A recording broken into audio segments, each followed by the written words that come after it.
അപ്പച്ചിയുടെ വാവക്കുട്ടി എവിടെ? ഓ അച്ചൂടാ, ചാച്ചിറങ്ങാണോടാ സുന്ദരി. അച്ചോ, നീ വന്നോ മഞ്ജു? രാവിലെ സുന്ദരിക്കുട്ടി കുളിപ്പിച്ചോ? ഹോം നേഴ്സ് വരുന്നുണ്ടെങ്കിലും അവർക്ക് കാര്യമായ പണിയൊന്നുമില്ല. എല്ലാം ലേഖ തന്നെയാ ചെയ്യുന്നത്. കുഞ്ഞിനെ കുളിപ്പിക്കുന്നത് ലേഖ തന്നെയാ.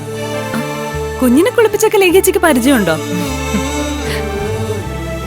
അത് പിന്നെ കുഞ്ഞ് ജനിക്കുന്നതിന് മുമ്പ് തന്നെ എങ്ങനെ കുഞ്ഞിനെ കുളിപ്പിക്കണം, കുഞ്ഞിനെ എങ്ങനെ നോക്കണം, എന്തൊക്കെ ഭക്ഷണം ഏതേത് ഘട്ടങ്ങളിലൊക്കെ കൊടുക്കണം, ഇതെല്ലാം ലേഖ പഠിച്ച് മനപ്പാടമാക്കി വെച്ചിരിക്കുക. എന്നുവെച്ചാ കല്യാണം കഴിഞ്ഞ ശേഷം ഒരു 5 വർഷത്തെ കാത്തിരിപ്പുണ്ടായിരുന്നു ഒരു കുഞ്ഞിന് വേണ്ടിട്ട്. അതിനുശേഷം എനിക്കല്ലെങ്കിലും ഒരു കുഞ്ഞ് പറക്കുന്നത്.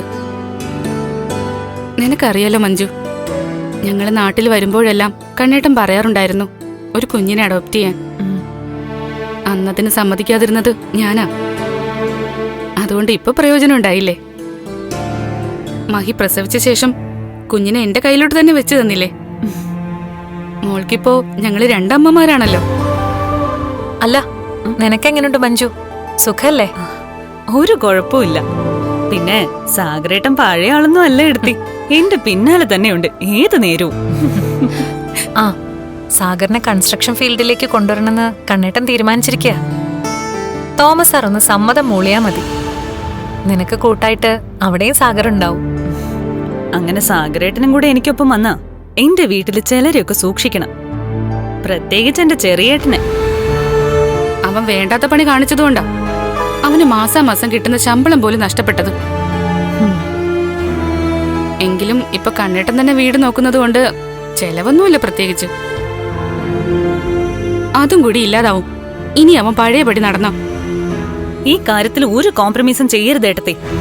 ഏട്ടത്തെയും കൂടെ ബോൾഡായിട്ട് നിന്നു കഴിഞ്ഞാ കണ്ണേട്ടൻ പിന്നെ മറിച്ച് ചിന്തിക്കില്ല.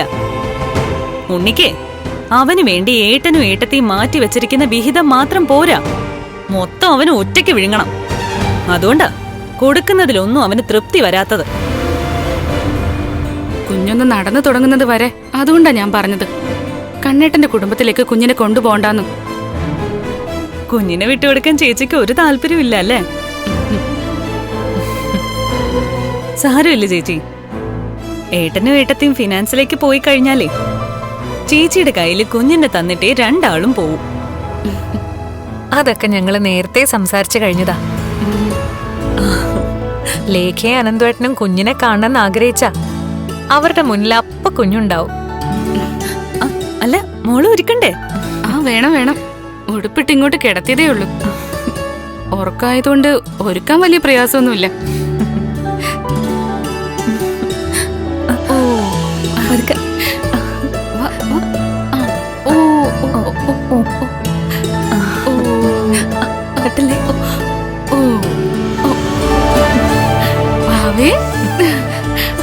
മഞ്ജു എടുത്തോ, ഇനി കുഞ്ഞിനെ എടുക്കാനൊക്കെ പഠിക്കണ്ടേ.